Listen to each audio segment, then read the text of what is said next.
Oh, it's in my intro. It's in my intro for my WatchDog on Wall Street show. I love my intro. Been using it for over 20 years now. Little bit from Gordon Gekko and his Teldar's paper speech. A little political and economic reality. And that's what we serve up here. And unfortunately, I don't have a lot of good news today. Again, I love good news. I would love to spread great economic cheer. But we got to go through some of these numbers at this point in time. First and foremost, the initial jobs claims surged to 263,000 from 237,000. The numbers have been creeping higher this entire year. Now, Wall Street's thrilled by this. Wall Street's thrilled by this. Big firms are thrilled by this because, again, the Federal Reserve has something called a dual mandate. I'm not a fan of this. I've made this clear before. Dual mandate. Remember I talked about the word priority? Well, if you think about it, you can't have more than one. It can't be a plural. You can't have priorities. Doesn't make any sense, right? There should be one priority. You got one job to do. That's it. And you should do it. One priority. And again, they don't. They've got priorities, which is part of the problem. Their priorities is obviously inflation and the job market. So yesterday, off to the races went the markets, and that was due, obviously, to the fact that, oh my God, look at this jobs number. This is terrible. Look at the revisions. So the Fed's dual mandate has got to kick in, and they've got to cater to that. And Wall Street is expecting an interest rate cut next year, whether it's 25 basis points, 50 basis points, who knows? The odds of 3 cuts this year are going higher. We're in a situation where bad news is good news. That makes sense? Bad economic news, bad employment news is actually good news for the market, because it's going to entice the Fed to lower rates. All right, inflation. Uh-oh. Here's another part of that mandate, right? The Fed is supposed to be dealing with inflation. Donald Trump was interviewed today. It sat on, you can't even call it an interview. It's on Fox News. Fox and Friends. It's not like they're going to ask him any sort of difficult questions. We all know that. He claimed that he conquered inflation. Again, it's Donald Trump. And there's a lot of things he says is fake it till you make it. Right. Let's go through some of these numbers here. Again, he says it with a straight face. He actually, I think, believes it. He's got people in his ear telling him, yeah, Mr. President, inflation's way down. No, it's way down out there. He doesn't look at this stuff. 71.6% of CPI components rose at an annualized pace greater than 2% in August. That's the highest share since August of 2022. Let's just do price changes over the past year. Gas, natural gas, your home, utilities, up 13.8%. Electricity, up 6.2%. Used cars, up 6%. Medical care, up 4.2%. Food away from home, restaurants up 3.9%, shelter up 3.6%, transportation up 3.5%, food at home up 2.7%, and we'll get into a little bit more about that in a second. New cars up 0.7%. Things that are down, oil and gas. Oil and gas is down 6.6%, and fuel oil for your home is down 0.5%. Grocery prices last month most certainly accelerated. They jumped by 0.6%. That's the biggest 1 month jump since August of 2022. All major grocery categories are now more expensive than they were a year ago, some substantially so. Coffee's up 21%. Steaks are up 16.6%. Fruits and vegetables are up 2.3% year over year. I can go on. Now, okay, that's just year over year. This is part of the problem, because we've talked about wage gains over the past several years. Again, price increases over the last 5 years. 5 years. New cars up 21.4%. Family health insurance up 24%. Food at home up 24.8%. Used cars up 26.7%. Shelter up 27.8%. Food away from home up 30%. Electricity up 38%. Gasoline up 41.9%. Transportation up 44%. Home prices up 50%. Gas and utilities up 54%.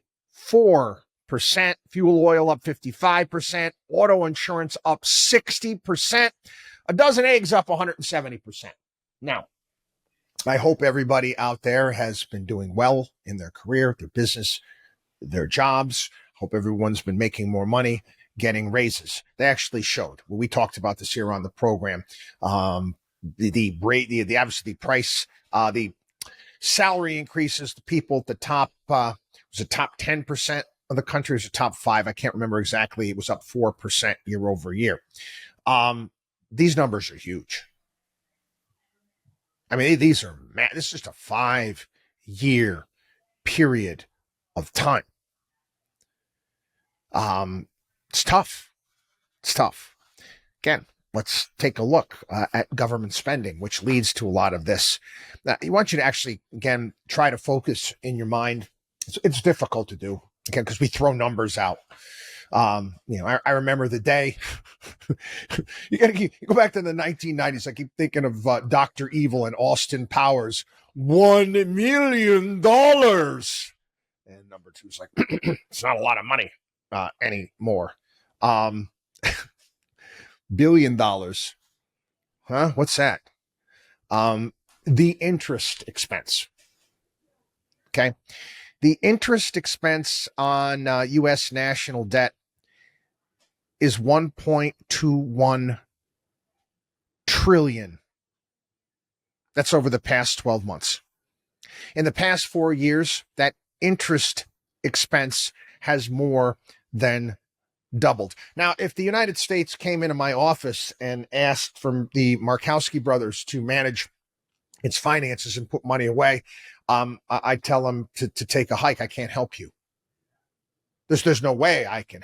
How can I help you unless you're going to deal with this problem? I've explained this before. This happens to us often.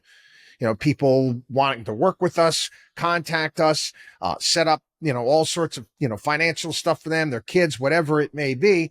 And these same folks have, $80, $90, $100,000 in credit card debt at 25, 30%. And I'm saying to myself, what am I going to do for you unless you take care of that? You think that I'm going to show a higher rate of return than the interest you're paying on your credit cards? And unfortunately, not all the time, but 9 out of 10 times, most people, they don't want to deal with their situation because it might look bad on social media or Facebook.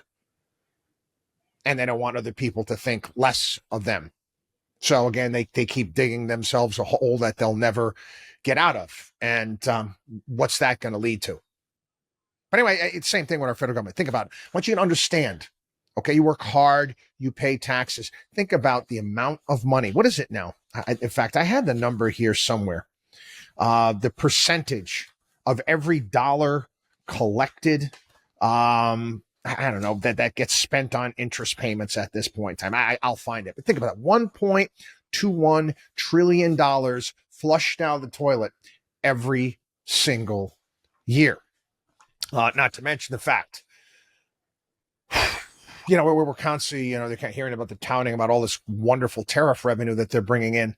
Well, our budget deficit was $344 billion in August. It was supposed to be 340. It was 344. That's just further in the hole. That was the budget deficit for August.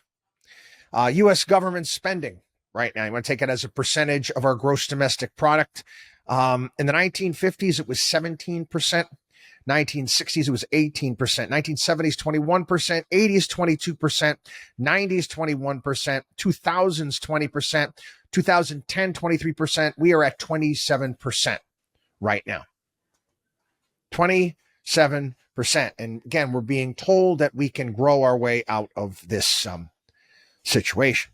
Again, another bit of nonsense that we've been told is in regards to who's eating the tariffs. Who's eating the tariffs? We're told that foreign governments are eating the tariffs. Well, if that's the case, why are import prices continuing to rise? Well, why are import prices continuing? Import prices are at their highest level since COVID. And obviously, we had all sorts of supply chain issues with COVID. Remember those pictures that were going around with lumber trucks and look at the millionaire driving by?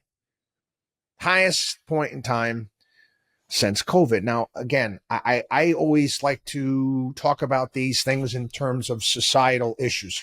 I get questions about this all the time and the rise of socialists and why is socialism popular and Mamdami. And I've talked about it here on the program.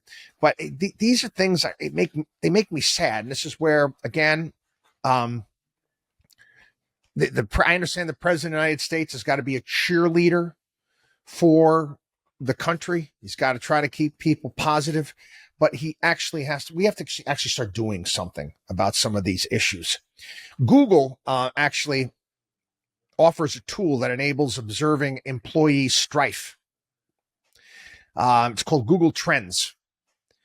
And it's a sample of search requests made to Google. And these numbers, okay, sell my house fast. Has skyrocketed. Give car back, skyrocket. Borrow against stock, skyrocketed. Borrow against life insurance, up. Sell my Rolex watch, through the roof. Bankruptcy lawyer, through the roof. U.S. credit card delinquent balances continue to tick higher. None of this is good. And this is the worst one of them all, quite frankly. And this is something quite, this has got to be a whole, I'm going to say whole of government, but nobody gets together. I wish they would be honest and address this. I really do. You take a look at this survey, and this is going back, it's going back to 1985. The question says, people like me have a good chance of improving our standard of living. 1985 is about 75%. It dropped, came down to around, 60%. This was during the recession in the early part of the 1990s. Then went through the roof up until 2000. This is, again, .com Clinton years, was up over 75%. That's 3 out of 4 people. Came down. Actually, it you would think that it would have really hit a low in 2008, 2009. It really hit a low in 2012, but it was still at 55%. Okay. Again, it's still over 1 in 2 people thinking that things were going to get better.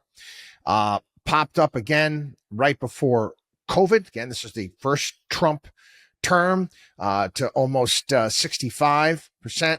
Now it's fallen off a cliff where it's 25. That meant 1 out of 4. 1 out of 4 people that are surveyed is saying that people like me have a good chance of improving our standard of living. That's a disconnect. America doesn't work when people feel this way. These are things that need to be addressed. I've talked about it when it comes to real estate. We have to deal with the inflation problem. There's a myriad of different things that we need to do. And most certainly it's involved in getting government out of the way. Again, I don't know. Like I said, I don't know who has the president's ear when it comes to this. I don't know. I don't know if he's just, quite frankly, if he's not aware of the problem. But there most certainly is one. When 1 out of 4 are saying, guess what? I'm not going to be able to get ahead. And we can continue, like I said, you fake it till we make it. Yeah, inflation's down. Okay, whatever. It's not.